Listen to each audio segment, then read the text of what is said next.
Namo তচ্ছা ভগবতো অরহতো সম্মা সম্বুদ্ধস্স।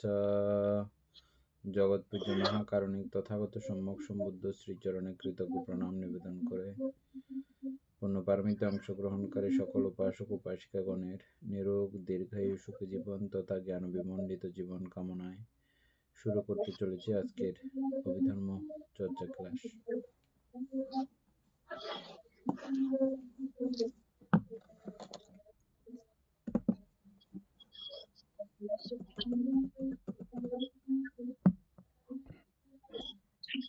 Hold on.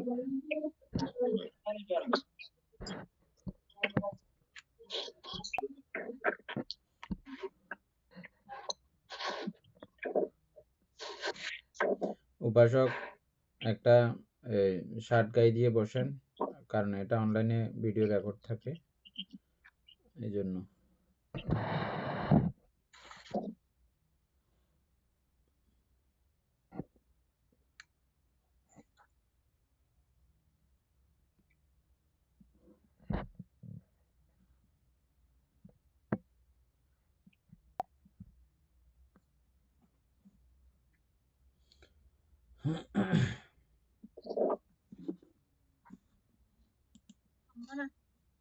মঙ্গলক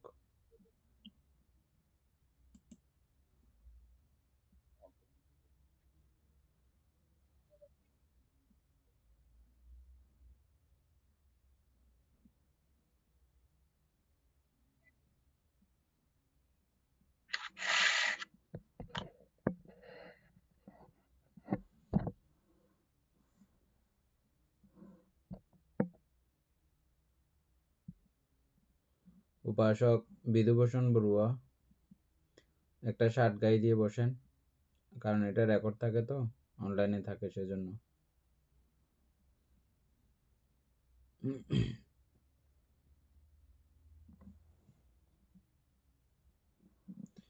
আমরা কত নম্বর পেজের মধ্যে ছিলাম? 265 পৃষ্ঠা সহজাত প্রত্যয় থেকে শুরু হবে, 6 নম্বর।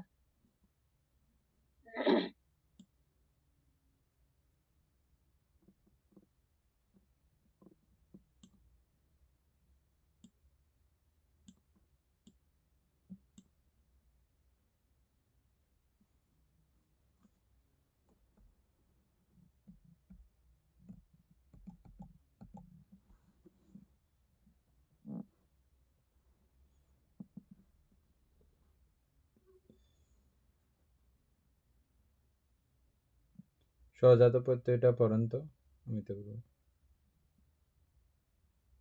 আচ্ছা, সহজাত প্রত্যয়। আলোক ও উত্তাপ সূর্যের সহজাত। যখন কোনো প্রত্যয় ইহার প্রত্যুৎপন্নের সহিত একসঙ্গে উৎপন্ন হয় তখন তাহারা সহজাত। যে কোণে বিজ্ঞান উৎপন্ন হয় সেই কোণে বেদনা, সংজ্ঞা, সংস্কারও উৎপন্ন হয়। এই অর্থে চারি ও রূপ স্কন্ধ সহজাত প্রত্যয়। প্রতিসন্ধির সময় নাম রূপ সহজাত, কিন্তু প্রবর্তনের সময় সহজাত নহে।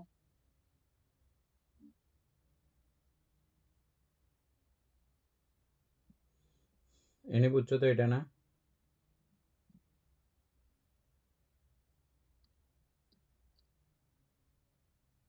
তারপরে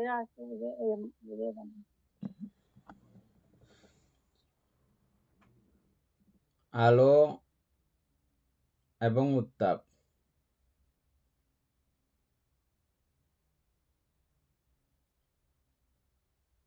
আলোক ও উত্তাপ সূর্যের সহজাত। এটা সূর্যের সঙ্গে উদাহরণ করা হয়েছে। যে মুহূর্তে আলো আসে সে মুহূর্তে উত্তপ্ত অবস্থা, এগুলো সহজাত। এটা একটা উদাহরণ। এর পরের লাইনে আছে যে যখন কোনো প্রত্যয় ইহার প্রত্যুৎপন্নের সহিত একসঙ্গে উৎপন্ন হয় তখন তাহারা সহজাত। আমরা যেমন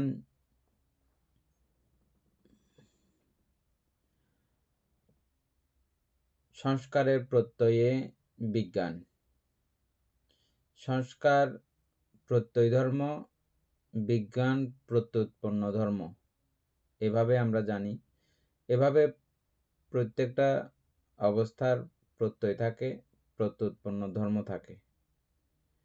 এই প্রত্যয় এবং প্রত্যুৎপন্ন ধর্ম দুটা যখন একসঙ্গে উৎপন্ন হয়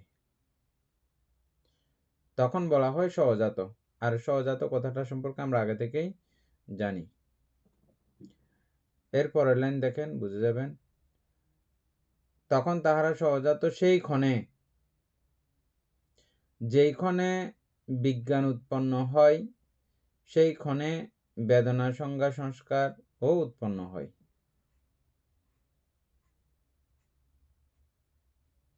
এই অর্থে চারি ও রূপস্কন্ধ সহজাত। এগুলো সবসময় সহজাত থাকে, চারি ও রূপস্কন্ধ। আর এটা ছাড়াও আমরা সর্বচিত্ত সাধারণ চৈত শিক্ষিত জানি যে এটা সবসময় সহজাত। প্রতিসন্ধির সময় নামরূপ সহজাত, আবার তখন নামরূপ একসঙ্গেই উৎপন্ন হয়, এটা নামরূপ সহজাত থাকে তখন। কিন্তু প্রবর্তনের সময় সহজাত নহে। একটা বিষয়ের প্রেক্ষিতে আর একটা বিষয়ের উৎপত্তি হয়, এটা আগে হইলে এটা পরে হয়, এভাবে থাকে। কিন্তু প্রতিসন্ধির সময় একসঙ্গেই উৎপন্ন হয়।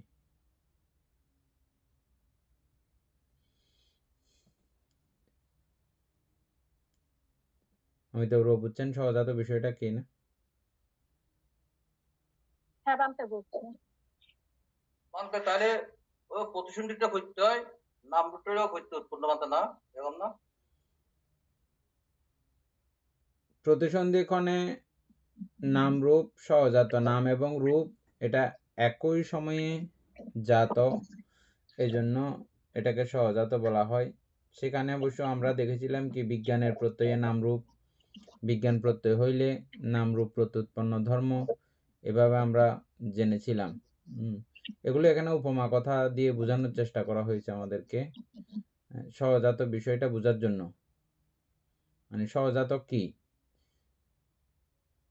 যেটা প্রত্যয় আর যেটা প্রত্যুৎপন্ন ধর্ম, এই দুইটা যখন একসঙ্গে উৎপন্ন হয় ওই বিষয়গুলোকে বলা হয় সহজাত।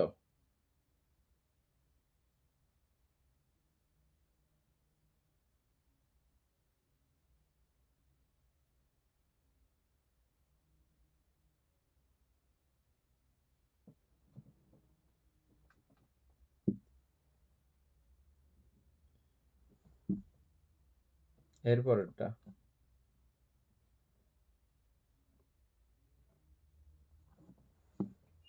আচ্ছা, অনন্য প্রত্যয়। ত্রিদণ্ড যেমন পরস্পরের সাহায্যে দণ্ডায়মান থাকে, কিন্তু একটির পতনে অন্য দুটিও ভূপতিত হয়।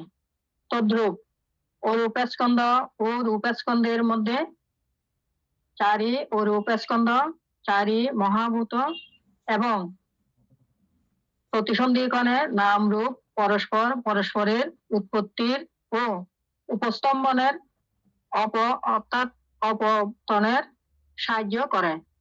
একটির অভাবে অন্যগুলি উৎপন্ন হইতে পারে না।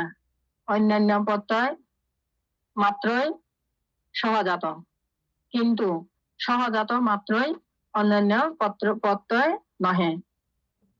চারি মহাভূত রূপ ভূত উৎপন্ন রূপের সহজাত, কিন্তু অন্যান্য নহে, অনন্য নহে। কারণ ভূত উৎপন্ন উপাদান রূপ ব্যতীত চারি মহাভূত রূপ বিদ্যমান থাকিতে পারে। মহাভূত রূপ পরস্পর সহজাত এবং অন্যান্য উভয় প্রত্যয়।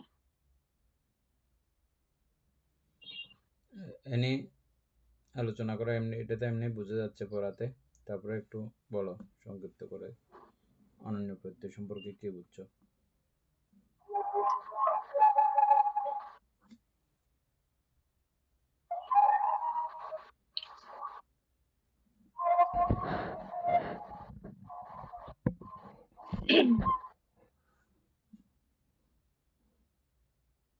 প্রত্যয় এখানে তো প্রতিটা লাইন আলোচনা করতে হবে।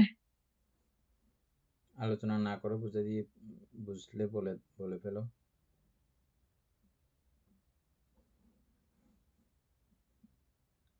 অনন্য প্রত্যয় হচ্ছে যে অর্থাৎ মানে একসাথে একের উপর একটা নির্ভরশীল হয়ে একসাথে উৎপন্ন হয়, আবার একটা যখন ধ্বংস হয়ে যায় বাকিগুলো কিন্তু ধ্বংস হয়ে যায়।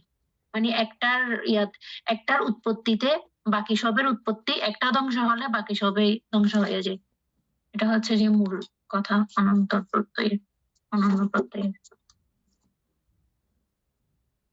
অমিত বড়ুয়া কি বুঝছেন বলেন। মানে এটা হচ্ছে আমরা যে মানে পারস্পরিক, এটাকে পারস্পরিক নির্ভরতা বলে।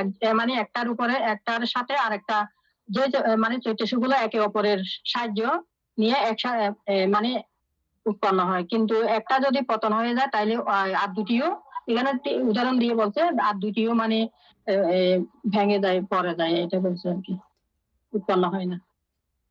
এনে দুইটা উদাহরণ দাও তো, রূপের এবং নামের।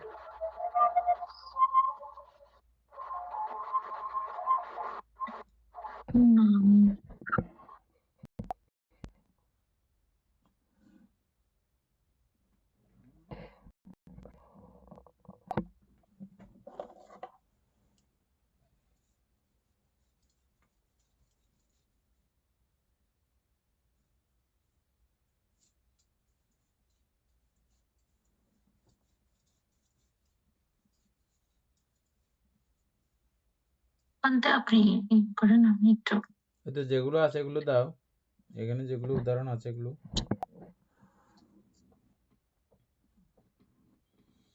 আচ্ছা, লাঠির যেটা আছে এটা লাঠির আছে নামের এবং রূপের। লাঠির তো এমনি উপমা কথা, এখানে ডাইরেক্ট উদাহরণ আছে। ডাইরেক্ট উদাহরণ হচ্ছে চারি মহাভূত সম্পর্কে আমরা জানি, একটার অভাব হইলেও এটা পঠবী আর পঠবী বলতে পারে না, আপো আর আপো বলতে পারবে না, যে কোনো একটা কম হলে শেষ। তিনটা যদি হয় কোনো কিছু নাই। আমরা যেভাবে অনাত্মা আপর প্রমাণ করেছিলাম মনে আছে, এগুলো প্রত্যেকেই আছে বলে প্রত্যেকটাই আছে। চারি মহাভূত প্রত্যেকটা একে অপরের, ও আছে বলে ও আছে, ও আছে বলে ও আছে, একটা নাই তিনোটা নাই, চারোটাই নাই, কেউ নাই, এরকম। এরা একেবারে একটার সঙ্গে একটা অনন্য সম্পর্ক, অনন্য প্রত্যয় বলা হয় এটাকে। উদাহরণস্বরূপ ওই যে তিনটা কাঠি এমন ভাবে দাঁড়া করানো আছে যে তিনটা কাঠির একটার সঙ্গে একটা থাকলেই থাকে, একটা নিয়ে ফেললে ওই দুইটা পড়ে যেতে বাধ্য। তারপরে নাম রূপের মধ্যে কি আছে, আর এই সর্বচিত্ত সাধারণ চৈতসিক সম্পর্কে আমরা জানি, যে কোনো একটার অভাব হইলে ওখানে আর ছয়টাও নাই, সাতটা কোনোটাই নাই নাম রূপের মধ্যে। এরকম যে বিষয়গুলো এরকম অনন্যতা, অনন্য মানে একে অপরের এরকম সহযোগিতা নিয়ে থাকতে হয়, থাকে, এই তাদেরকে বলা হয় অনন্য প্রত্যয়। সেই বিষয়গুলোকে বলা হয় অনন্য প্রত্যয়। আর বান্তে আচ্ছা, হ্যাঁ দীপেন বাবু বলেন। জানতে বোঝাচ্ছে এখানে একটা লাইন আছে যে ভূতোৎপন্ন রূপ ব্যতীত চারি মহাভূত রূপ বিদ্যমান থাকিতে পারে। লাইনটার অর্থটা বুঝতেছি না। কত নম্বর লাইন যে এটা? প্রথম থেকে পড়ে যাই, এটা ভালো হবে মনে হয়। আচ্ছা আচ্ছা, দীপেন বাবুকে আমি কোনো কিছু রেডি করতে বলছিলাম, ইয়া করে দেখে কোনো কিছু এরকম কাজ ছিল কি আমাদের?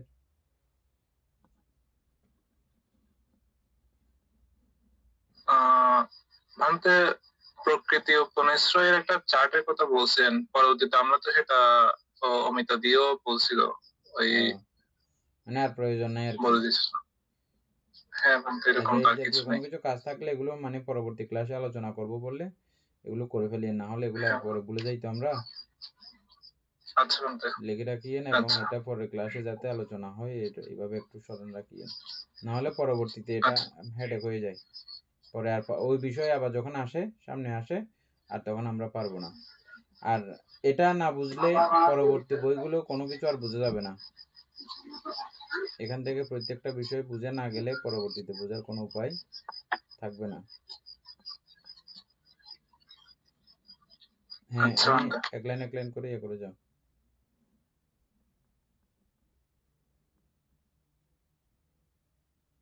অনন্য প্রত্যয় ত্রিদণ্ড যেমন পরস্পরের সাহায্যে দণ্ডায়মান থাকে, কিন্তু একটির পতনে অন্য দুটিও ভূপতিত হয়। অর্থাৎ অনন্য মানে হচ্ছে যে একটা পারস্পরিক, একে অপরের উপরই নির্ভরশীল। তো এখানে যেটা বলেছে ত্রিদণ্ড যেমন পরস্পরের সাহায্যে দণ্ডায়মান থাকে, অর্থাৎ ত্রিদণ্ড মানে যদি তিনটা কাঠিকে বা তিনটা লাঠিকে যদি একে উপরে মানে একটার গায়ে আরেকটা ঠেস দিয়ে যদি রাখা হয়, যখন একটা লাঠি এক কোণ মানে সরিয়ে ফেলবে, বাকি দুটোও কিন্তু সাথে সাথে পড়ে যাবে।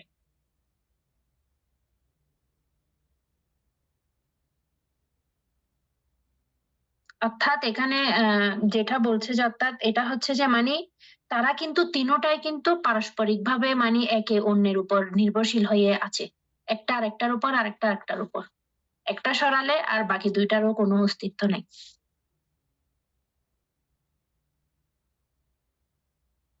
তদ্রূপ অরূপ স্কন্ধ ও রূপ স্কন্ধের মধ্যে চারি অরূপ স্কন্ধ, চারি মহাভূত এবং প্রতিসন্ধিকণের নামরূপ পরস্পর পরস্পরের উৎপত্তি ও উপস্তম্ভনের সাহায্য করে। ভান্তে চারি অরূপ স্কন্ধ, এটা তো যেমন কি বেদনা, সংজ্ঞা, সংস্কার, এগুলো তো ভান্তে একসাথে উৎপন্ন হয় না।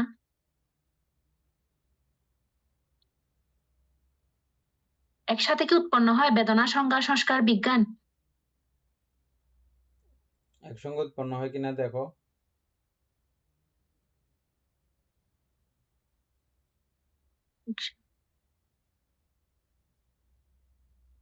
আচ্ছা, হ্যাঁ হ্যাঁ হ্যাঁ। অর্থাৎ এখানে হ্যাঁ হ্যাঁ বললে মানে হবে না, তারা ঠিক পুরো বুঝাই দিতে হবে কেন হ্যাঁ বলছো এটা। তারা তারা ঠিক হচ্ছে যে মানে মানে ত্রিদণ্ডের মতো, যেটা উপরে যে ইয়াটা হুম, উদাহরণের, মানে ওরা একসাথে কিন্তু উৎপন্ন হয়। ওরা হুম, হচ্ছে সহজাত, মানে শুধু সহজাত নয়, ওরা কিন্তু একটাকে ছাড়া কিন্তু আরেকটা টিকতে পারে না। হুম, যেমন কি কে ছাড়া বেদনা কখনো টিকতে পারে না, আর হুম, বেদনাকে ছাড়া বিজ্ঞান বিজ্ঞান মানে কোনো কাজে করতে পারে না। হুম, ঠিক ত্রিদণ্ডের মতো এটা। হ্যাঁ। সহজাত তো একটা আর বিষয়, অনন্য আরেকটা বিষয়। অন্য আরেকটা বিষয়। এখানে আছে যে অনন্য প্রত্যয় মাত্রই সহজাত, মানে অনন্য প্রত্যয়কে অবশ্যই বুঝতে হবে, যেগুলো যেগুলো অনন্য প্রত্যয় এগুলো প্রত্যেকেই সহজাত। হ্যাঁ, সহজাত তো আমরা আগে পড়ে আসছি একটু আগে না। তারপরে এখানে আবার অনন্য প্রত্যয় মাত্রই সহজাত, কিন্তু সহজাত প্রত্যয় অনন্য প্রত্যয় নহে। এটা কোনো কোনো সময় সহজাত হয়, কোনো কোনো সময় হবে না। আর এই অনন্য প্রত্যয় সহজাত প্রত্যয় সবসময় অনন্য প্রত্যয় হবে না, মানে এটা ওই সময় সহজাত, ওই সময় আবার সহজাত না। ঠিক আছে, এরকম বিভিন্ন সময়ের বিভিন্ন অবস্থার বিভিন্ন প্রেক্ষিত, বিভিন্ন প্রেক্ষাপট, বুঝে গেছে এটা? বানতে হ্যাঁ, মানে চারি অরূপ স্কন্ধ আর চারি মহাভূত তো অবশ্যই সেটা অনন্য প্রত্যয়। একটা ছাড়া আর একটা টিকতে পারে না, হুম, একটা ছাড়া আরেকটার কোনো অস্তিত্ব নাই, চারি মহাভূত। হুম, তারপরে হচ্ছে যে আরেকটা হচ্ছে প্রতিসন্ধিকণের নামরূপ পরস্পরের উৎপত্তি ও উপস্তম্ভনে সাহায্য করে।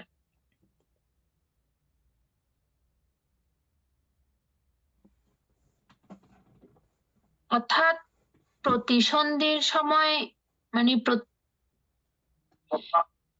নাম এবং রূপ কি বানতে একে অপরকে সাহায্য করে? হ্যাঁ, নাম এবং রূপ কি প্রতিসন্ধির সময় একে অপরকে সাহায্য করে? নামে কি রূপকে সাহায্য করে? হ্যাঁ, ওই তো ইয়া না, তারা প্রতিসন্ধিক্ষণে অনন্য প্রত্যয় এটা হচ্ছে এবং সহজাত প্রত্যয় প্রতিসন্ধিক্ষণে। প্রতিসন্ধিকণে।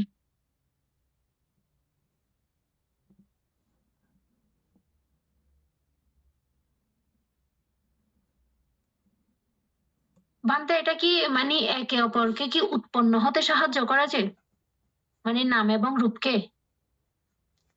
হ্যাঁ, একে অপরের সহযোগী না তখন। মানে তার জন্য বলেছে যে এখানে ব্র্যাকেটে মানে অপতনের সাহায্য করে, যাতে পতন না ঘটে বা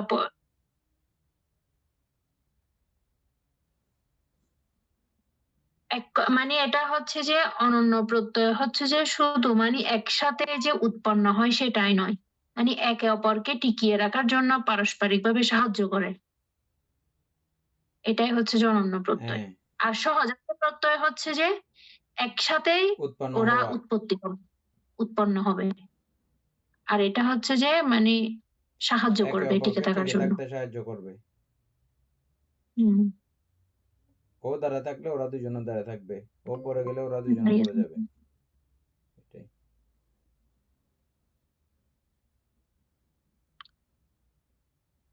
তারপর একটির অভাবে অন্যগুলি উৎপন্ন হইতে পারে না। অনন্য প্রত্যয় মাত্রই সহজাত, কিন্তু সহজাত মাত্র অনন্য প্রত্যয় নহে।